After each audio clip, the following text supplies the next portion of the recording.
Hey guys, thanks for coming back. This is Ban. I'm going back through some dungeon mastering in Sword Coast Legends. I know a lot of people have been watching some of the streams, and sometimes watching a stream can be really long and tedious. Going through certain things. That's the reason I did my whole character creation series. My first 3 videos were fairly long. And that was because the game had just come out. It was the first day that we were allowed to go into it, look around, play around. I wanted everybody to see what character creation was all about. So that's the reason why I went through and did single character creation classes. So today I want to go through a little bit, show you guys a little bit about dungeon mastering, module creation, things like that. When you make a new module, you're going to end up over here in the adventurers camp, and you can do whatever you want to here, throw people around, etc., etc. They've done a really good job about giving everyone a really good amount of options to make their campaign. Make it as intricate and fun as you want to make it. Make it as difficult, easy. Make it a really good ability to gain levels or treasure. You can do pretty much anything you really want to. There are a few restrictions here and there. The quest system is fairly linear in the fact that you can't really make branching storylines right now, but you can still kind of give a little bit of a branching storyline if you know what you're doing as a DM. If you DM the campaign and you want someone to choose one quest or another, you can give them the option of the 2 quests and then take away one of the options once they've chosen one. So you can still kind of give them branching storylines, but not really. There isn't a way to do it automatically. So in this one, I've already gone through characters and creature sets in my first video. I'm just going to show you guys goofing around with locations and the map. So here's the map of the Sword Coast and what all you guys can see. As you can see, it goes as far south as the Dragon Spear and Trollbark Forest. You have the Anarok over here, and you can go as far north as Icewind Dale and the Spine of the World.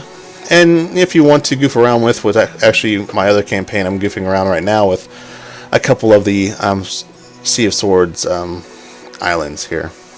So and you can put stuff just about anywhere you want to. You also have the option to click on Underdark and go into the Underdark and make your whole campaign in the Underdark if you want to. They've done a really good job of showing where things at. There's Menzoberranzan. You have Gauntlgrim. You have all kinds of stuff you can goof around with in the Underdark and make yourself some Underdark stuff if you want to. So that's a lot of fun there too. And then of course it has a pretty neat, nifty little key and everything. So if we go back up to Faerun, let's say I'm just going to make a random new location. I want to create an area. Now areas aren't like dungeons. Dungeons you have the option of adding boss quests, collection quests, and other quests, and then of course you have custom quests. Areas, you don't have the options of bosses and things like that. You kind of can if you want to manipulate it a little bit. You still can have bosses and things, but there's no direct way to do it. It's not as easy as making a dungeon. So you have different scene types you can play around with. If I want to make a forest or a mountain, some grassland, some swamps, I can goof around in the Underdark, city, and then we kind of go back around. Each one has their own options. If you notice, it'll say the name and then an L or S. You know, that's pretty obvious, large or small. So the Human City Gates, this is a fairly large scene. You can have a lot of bad guys here, a lot of good guys, a lot of stuff. It's supposed to be the gates to the city kind of thing. And then you have different sets of streets you can goof around with to make yourself your own city if you want to. You know, you can have the gates, and then if you want to have the gates, and then you can have 4 or 5 different parts of the city if you want to. Name them different things. You name them slums and marketplace, things like that. You can do all kinds of stuff to make your own city if you want to, or design the city if you want to. If you want to design the city of Luskan however you want to, feel free to throw all stuff around in there. Forests, you have the forest with the castle. It has a little bit of a kind of ruined kind of castle there. Then you have a couple small forests where you can have your scenes at. You've got your mountains. Your mountains, you've only got two choices. You've got two small choices to choose from, mostly for scenery and things like that. Grasslands, you have a few choices in the grasslands, just about as many as the mountains, just one or two. From what I understand, there's still supposed to be more upon release. I don't know if there's going to be a whole bunch more scenes or not. They're still kind of hazy. From what I understand, this is a lot of what is going to be in the main game, but there is some tweaks that they're doing here or there. You never know. They might pop out some more areas. Expansions will come out. They'll give more areas to goof around with. So you do have some stuff like that. Here's the swamp. This is the large one. Then you have a couple smaller ones to goof around with if you want some swamps. And then, of course, you have the Underdark, where you can make a few Underdarks. You have the large Forlorn Cliffs, and then you have a couple little places for Underdark for scenery stuff. So that's your main scenes you get to choose from in your upper lands, if you want to call it. If you go into Underdark, you're obviously going to be using Underdark. You can probably use a little bit of the other stuff, but it is kind of hard to put a city in the Underdark unless you put everything at night, and you can do the stuff like that and try and make somewhat of a underground city, but it's probably going to be a little tough. But doable. So you have all that. You can choose from your creature sets. Right now I don't have any custom ones, but once you do make a custom one, you'll get a choice to make add custom creature sets. And you can kind of mix and match two different creature sets and make the encounters, clear all encounters if you just want it for an area where you're going to have some dialogue, or you can add some encounters to make a quick combat scene and try and hunt down something. If it's Underdark, obviously it's not going to be doing a whole lot. You're probably going to overcast it or make it default because it's dark. So you don't have a whole lot of worry about in the Underdark. When you're in the city, sometimes it's really cool to have it snowing if you're wanting to put stuff close to Luskan or Spina World, Icewind Dale, or if you're wanting to bring it down closer to the south, you could have a lightning storm or have it raining or just have a clear sky. So you have all these options to goof around with. You also have a lot of different cool little icons that'll show where the item or where the area is on the map. So let's go ahead and make something. Let me see, what do I want to make? Let's make a quick swamp area. We'll use the large swamp area. Undead, Underdark denizens. That sounds good. This is visible to adventurers. Basically, as you can tell, if it's unchecked, the location is invisible to the adventurers. This can be unchecked by the DM at any time, or can be revealed through quests. So you can set up quests to reveal areas. That way, you can kind of give a full-on path. So, say you want the people to start in Luskan, you can make them. You can set it as the starting point. They'll start in Luskan at the start of your campaign, or wherever you want them to start at. So like right now I can make them start in the swamps and then say, well, you guys are traveling back from an adventure we'll say you were in the Lurkwood and you just recently came back from an adventure. You're walking through the swamps, trying to make your way back to Neverwinter, and here you can make encounters. People might meet you. If you're a DM, you can actually make people run up to people and talk and do all kinds of different stuff, or you can just set yourself your quests, things like that. Set up encounters and fights to try and make it through. I can do stuff like that if I want to. That's what the whole DM experience is about. But the visible to adventures, as you do quests, you can actually unlock them, so you can kind of give a storyline. It's like, okay, well, I'm going to have you guys starting here. And once you talk to this person, you unlock this other dungeon, or you unlock this other part of the swamp, or you unlock the Neverwinter Wood, or all kinds of stuff. So I'm going to make this visible. We're going to start it here. I'm going to choose an icon that's kind of cool for swamps. We'll do this one, this work. And I'll do undead, and we'll say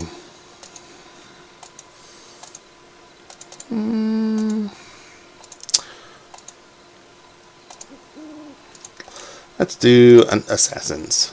Encounter difficulty, we'll keep it medium. Alright, so I can leave the name as a swamps. I can rename it as swamps of Gamlothor or something, I don't know. And I can change the description. So I hit accept. Now I have the icon, and I can put this wherever I want to. I want it part of the Evermoors. I can stick it over here in the Evermoors. If I want to move it around to just south of Leyland, I can do that. This swamp can be wherever I want it to. This could be a swamp in the middle of Neverwoods. It could be a swamp in the middle of Icewind Dale, even though it's really weird.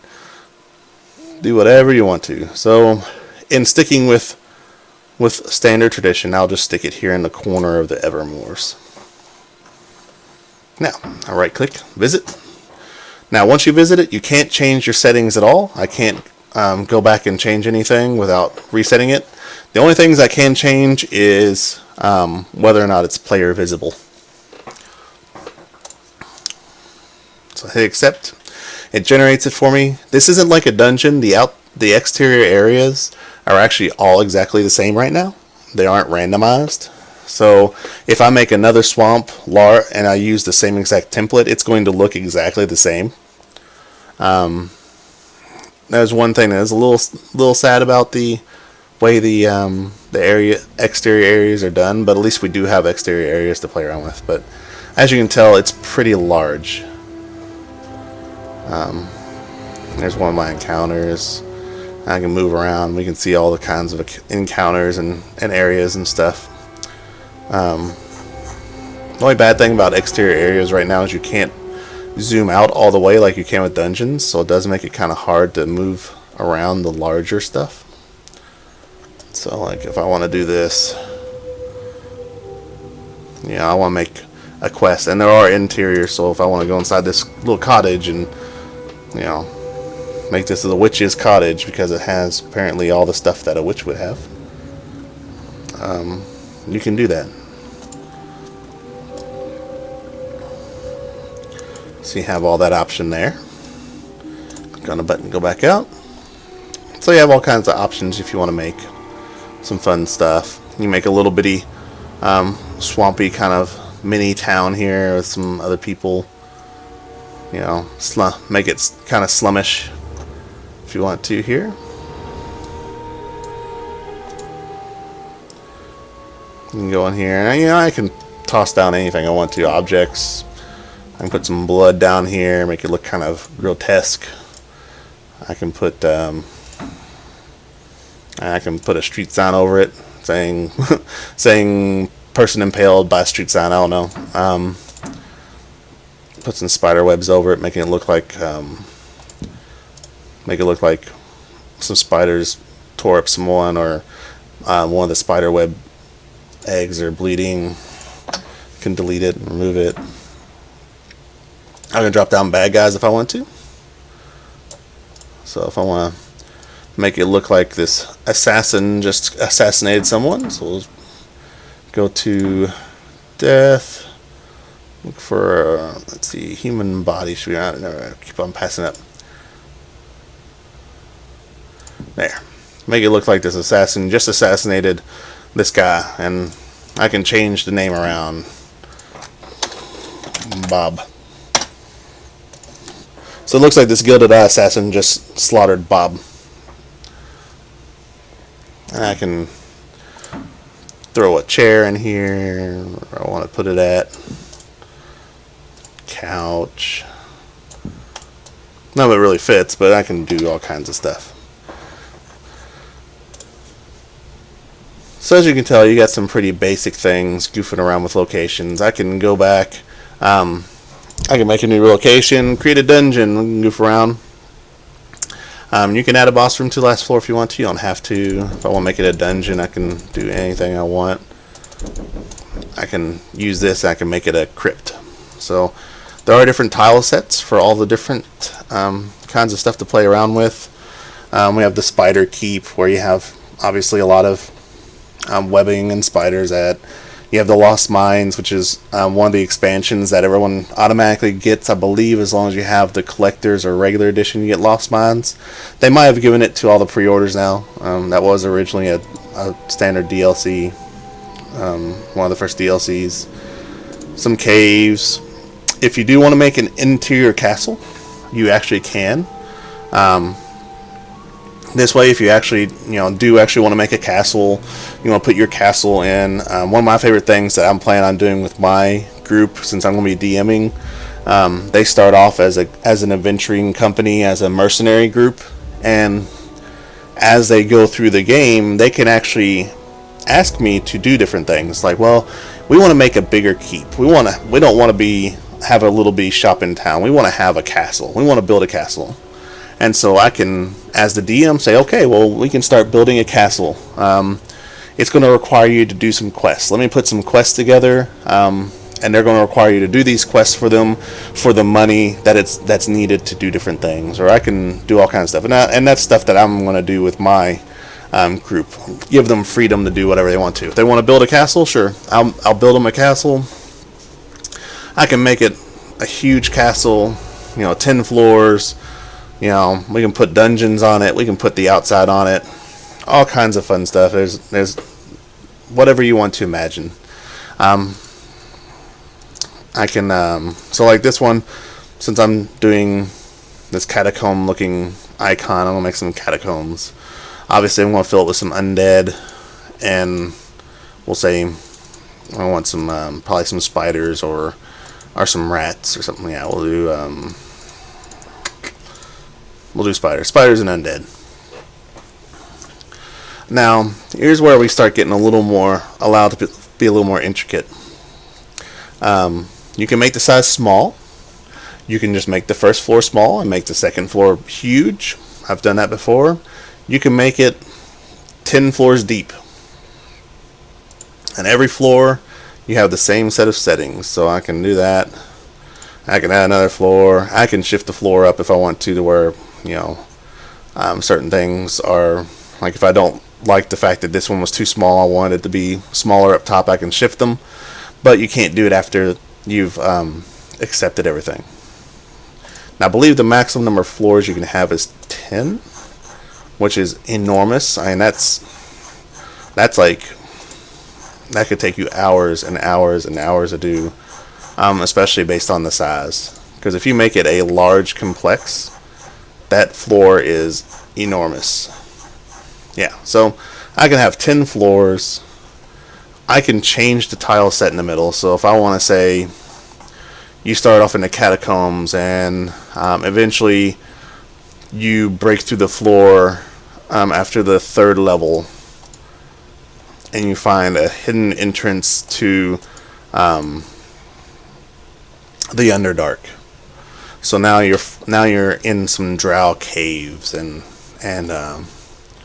you make your way through some drow caves and you keep on going down until you find yourself into a Dweger stronghold. You have to fight your way through the Dweger stronghold. It's huge. Going through the Dweger stronghold, you find your way into an underground castle. You can do all of this, and you can make it as simple and complex as you want, and it kind of generates it based on what you want. So I want to make this the bottom floor. I'm going to make it large and complex. Make it one of the hardest things to figure out, and it's going to be a castle. So I accept this. I can move it where I want to. We'll say this magical little place that we found is we'll put it down here. So I'll go ahead and visit there. Sure, might take a minute to load. It'll just load the first level.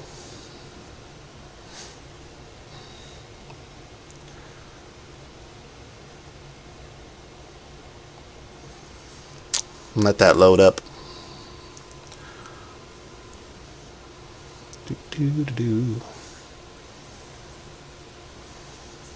So now we're in some catacombs. Characters will start here, and I can zoom out, and this is just small. As you can tell, it's not huge. There's to the next level. Now I can jump to floor 10, and as you saw, I used large complex. And it's going to say catacombs because that's what it's called. Whatever you called it at first is what it's going to be called. But eventually, I said make it down to a castle. And so this is a large complex castle floor. Might take a minute for it to load because it's going to be really, really big. Well, I mean large complex, I mean like I saw someone trying to go through a large complex. I made one of my dungeons large and complex just for one of the floors, and it took them probably a good hour or two to go through the whole thing. So here you go, and you've got all these rooms. As you can tell, it is enormous.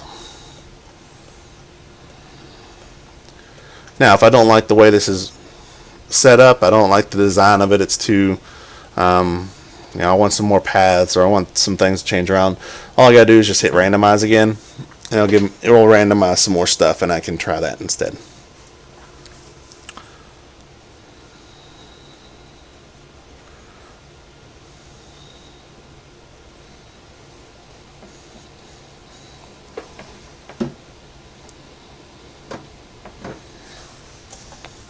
Alright, so I'll zoom out. As you can tell, it's a castle. It's going to look a little similar, but the layout is different. I can say, well, I like this layout because I want them to have to make their way to this treasure vault. And the whole point is, they've fought their way through all this stuff, and I want to give them some treasure to find. I want them to have tons of treasure. Make this a treasure vault. And the number of treasure chests you can put down is limited to the size of the dungeon. So as you can tell, because this is a huge dungeon, I can put all kinds of treasure in here for my guys. See how it turned red? So my treasure limit is reached for this. I believe it's based on floor. I don't believe it is based on total dungeon. But if I want to do this, and that's 1, 2, 3, 4, 5, 6, 7, 8, 9, 10. That's 10 treasure chests. So I just made a nice huge treasure hoard for my guys to find. Reward them for having to fight their way through all these bad guys. I can even put the boss in here if I want to. The boss of the dungeon, I can put him in here, or them if I want to have multiple bosses or whatever. I can put them in this dungeon. Say, okay, well, fight for your treasure, do all kinds of stuff. There's a lot to do. I can go on through this stuff for hours and hours at a time. I know you guys don't want to sit here and listen to me talk the whole time, so but this is just basic locations and putting a couple things together. You guys have seen what you can do with that. So thanks a lot. Thanks for watching. Feel free to subscribe. I'm going to continue to try my best to put out more videos as I get more stuff unlocked for Sword Coast and as I do more stuff. So thanks a lot.